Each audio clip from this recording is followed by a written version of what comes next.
Assalamu alaikum, I'm Aisha and you're watching SAMAA News. Here are today's headlines.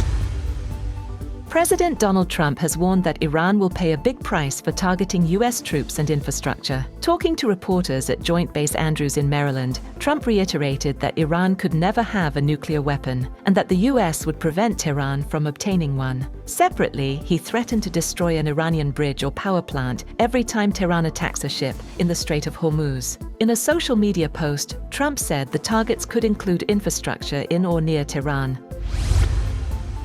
Pakistan has asked the United States for a $10 billion exchange stabilization facility, which, if approved, could provide a lifeline for the cash-strapped South Asian economy. In the request to US Treasury Secretary Scott Bessent, Islamabad is seeking a bilateral exchange stabilization support facility between the US and the Pakistani government worth $10 billion, with maturity of up to 5 years. The facility, if agreed to, would bolster Pakistan's reserves, ease pressure on the rupee, and reduce its reliance on multilateral financing, even as Islamabad undertakes tighter fiscal and monetary policies in line with its International Monetary Fund program.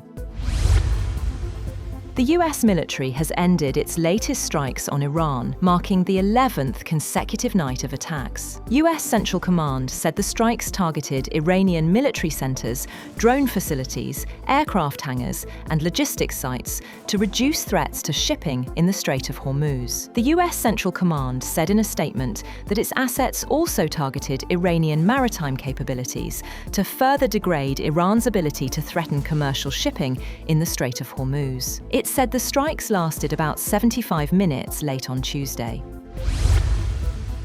US Defense Secretary Pete Hegseth has told lawmakers that the US war in Iran has cost $37.5 billion, while urging Congress to approve more funding. He warned funding shortages could impact military readiness, while lawmakers criticized the administration over its handling of the war. Hegseth told lawmakers at a hearing in Washington that the $37.5 billion included certain aspects of the war, as well as anticipated costs through September 30th. The Pentagon says 18 US troops have been killed and about 430 injured since the conflict began, as Trump continues to threaten further strikes on Iran.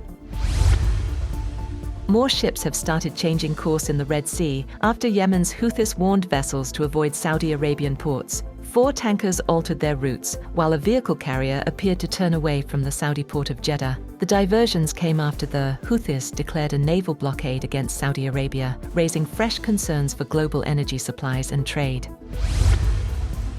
France has approved a ban on social media access for children under 15, becoming the first European country to introduce a digital majority law aimed at protecting minors online. The legislation, passed by both the French Senate and National Assembly, will take effect from September 1st. Social media platforms will be required to verify users' ages, block new accounts for under 15s, and close existing accounts belonging to younger users within 4 months. France's decision follows Australia's under-16 social media ban, while the European Commission is also working on broader rules to regulate platforms and protect young users.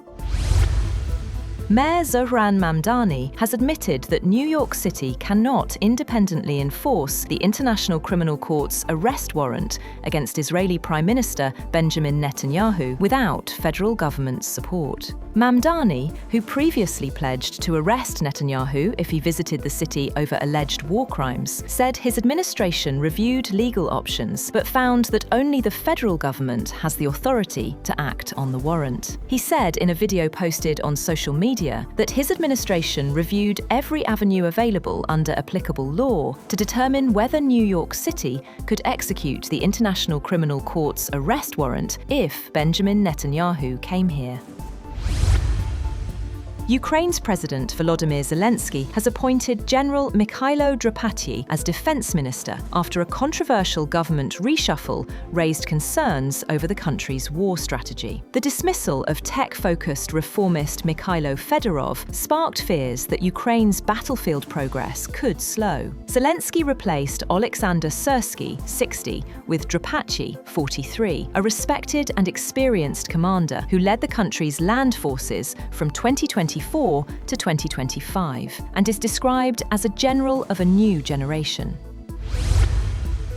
India's Education Minister has said that Prime Minister Narendra Modi's administration was committed to addressing the concerns of protesting youth and exam reforms, in the latest sign that the government was beginning to respond to growing protests. The comments by Dharmendra Pradhan are his first since the youth-led Cockroach movement launched a protest in New Delhi last month, seeking his resignation over the leak of medical school test papers. He said the students of India deserve far better than being treated as props in a political campaign.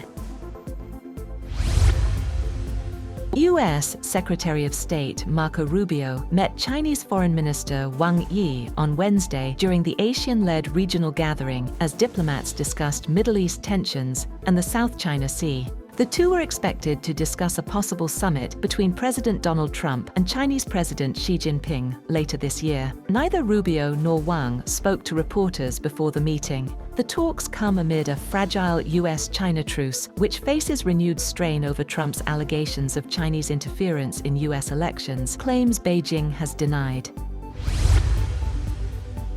Oil prices rose to near 6-week highs on Wednesday as escalating US-Iran hostilities and fresh threats to shipping routes fueled concerns over global energy supplies. Brent crude climbed 2% to $92.85 a barrel, while US West Texas Intermediate gained 2% to $86.01 after US strikes on Iranian targets and Iranian attacks on US facilities in Bahrain, Kuwait, and Jordan. Markets were also rattled after Yemen's Iran-aligned Houthis threatened vessels carrying Saudi oil through the Bab el-Mandeb Strait, raising fears of further disruptions to global crude shipments. That's all for now. For more updates, visit www.samaa.tv. Thank you for watching SAMAA News.